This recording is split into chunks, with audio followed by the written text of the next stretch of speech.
With that, I would turn it over. Can I just ask you one question? Because it was a fascinating question following Paul Volcker. Do you think in the financial sector that with innovation that we've seen in, say, the last decade, we have created socially useless products? The answer is yes. I'm sure.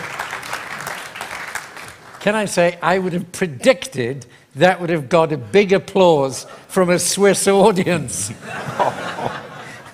Thank you. I just wanted to clear that up, that's all. Sanjiv. Good morning, and thank you very much for having me here. It's a real privilege.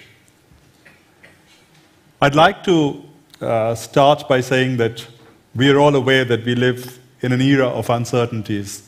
Uncertainties caused by political upheavals, uncertainties caused by economics, and indeed uncertainties caused by technology.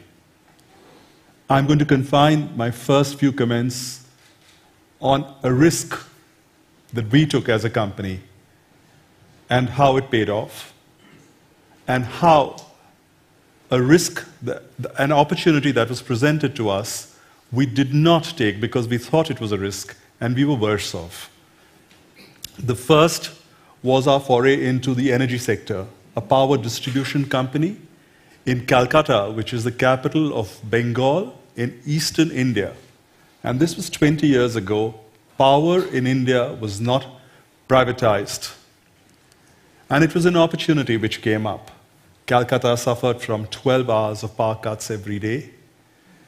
The plant load factors, which means the efficiency of the equipments, was at less than 50%. The debt-equity ratio of the company was at 5.4:1. And when a set of merchant bankers came to us with this proposal,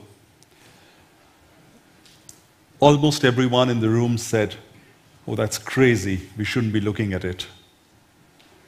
And something told me that it's doable, and we studied it.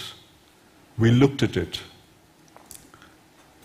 And we went ahead with the decision to invest in that company. It came at a price of $2.5 million. That's it. It was a challenge. It was a challenge in terms of getting the large workforce declared redundant. It was a challenge in terms of motivating the workforce to perform better. It was a challenge in terms of actually providing power to the city of Calcutta and not having power cuts. It took 8 years. At the end of 8 years, we stand now as the most efficient power utility in India across every operating parameter. We are the first thermal power company in Asia to have registered with UNFCCC for carbon credits. It was a risk. It appeared almost like a foolish decision. It was a decision that paid off. And this company today is capitalized at $2.6 billion, 2.5 million going to 2.6 billion.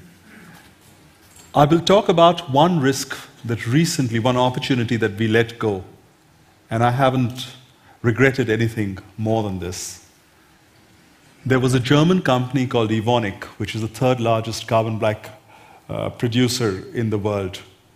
And we are the 8th largest producers of carbon black. And this was an opportunity that came our way for acquisition.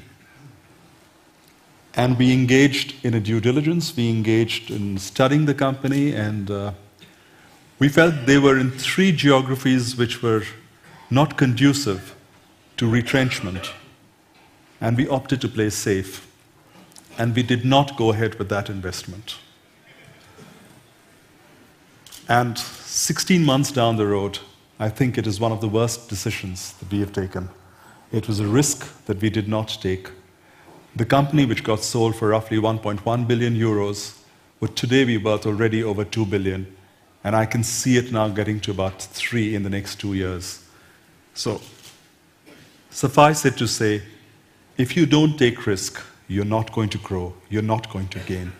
Coming as I do from India, I can't but be reminded of a very ancient Indian philosopher, Gautama, the Buddha, who said in Sanskrit, and I translate, that life is full of creativity, life is full of change, and those people who don't change, who don't take risks, will not grow.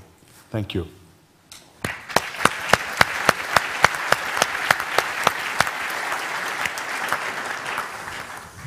Two wonderful